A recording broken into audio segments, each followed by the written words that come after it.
Ukena ni kwa mtu na wiki ukena.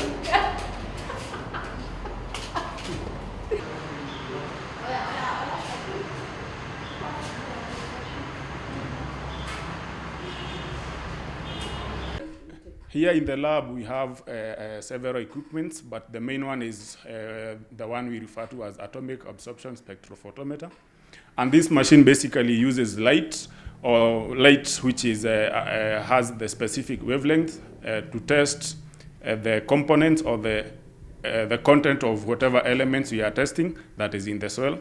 After which now we do give recommendations to our farmers, and the recommendations that we give involve both the organic and the inorganic practices, as well as inputs that they can have in their soils to remedy whatever conditions we'll have identified in their soils.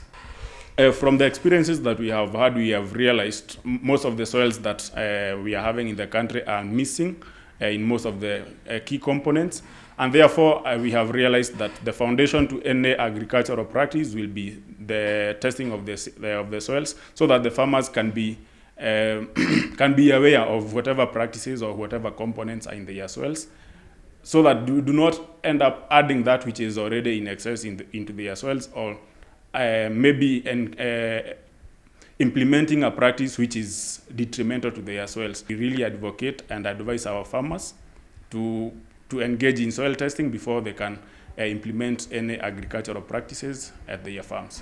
Testing takes about six days, after which the farmer will get their results together with the recommendations. However, for the pathogenic tests, that is for bacteria and fungi, some of them might take about 14 days, because the fungi will need about 9 to 10 days for them to grow. But we advise our farmers, what we do, we have some field officers who can go collect the soil samples at the farm level, or we can advise the farmer to collect the soil samples by themselves. And this will enable them to enhance their production and in a way alleviate the food insecurity that you are experiencing in the country. There is a rise in cases of cancer and other lifestyle diseases because of use of synthetic pesticides. A lot of those pesticides have been associated with cancer, especially glyphosate, that is used as a herbicide. This is known worldwide that it is cancer causing. In Kenya, we normally don't consider what we eat, but we consider how much we eat. So it is important that we train our farmers about healthy eating, and healthy eating starts right from production. So we are encouraging farmers to reduce the pesticides that they are using and replace them with more friendly systems. Currently, we are working with the government to formulate some policies allowed the use of agroecology and the use of more friendly systems that will save our farmers from the use of synthetic pesticides. So we are working with the PCPB, we are working with the KFIS and other government ministries to make sure that in the future our farmers get the right pesticides and also get the right inputs for their farming systems. Kupitia kwa hii kilimo hai nimeongeza mapato kwa mfuko, sababu situmii pesa mingi, natumia kitu kidogo sana.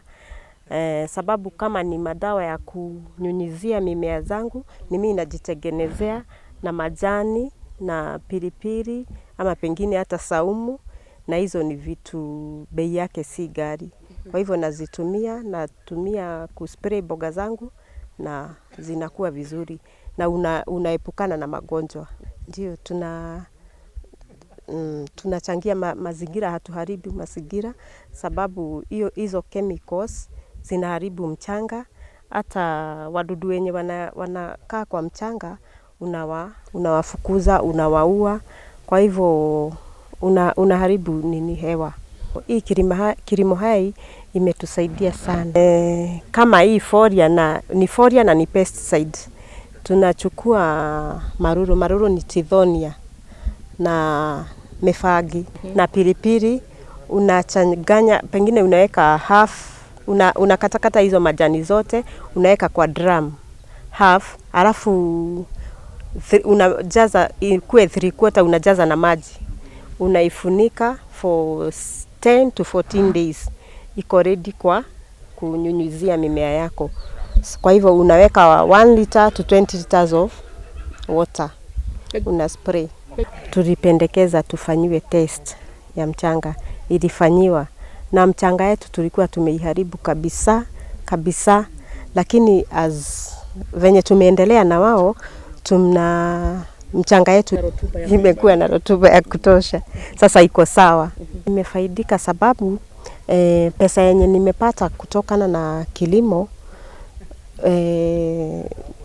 niko na wasichana wawili tukiwa na permanent wangu. Tuko na wasichana wawili, tumewasomesha secondary na primary.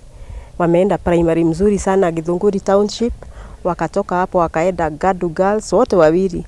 Wakatoka hapo wakaenda Kist. Sasa mmoja amemaliza, mwingine ako third year. Na hakuna mtu ameajiriwa, tunatoa pesa hapa kwa shamba.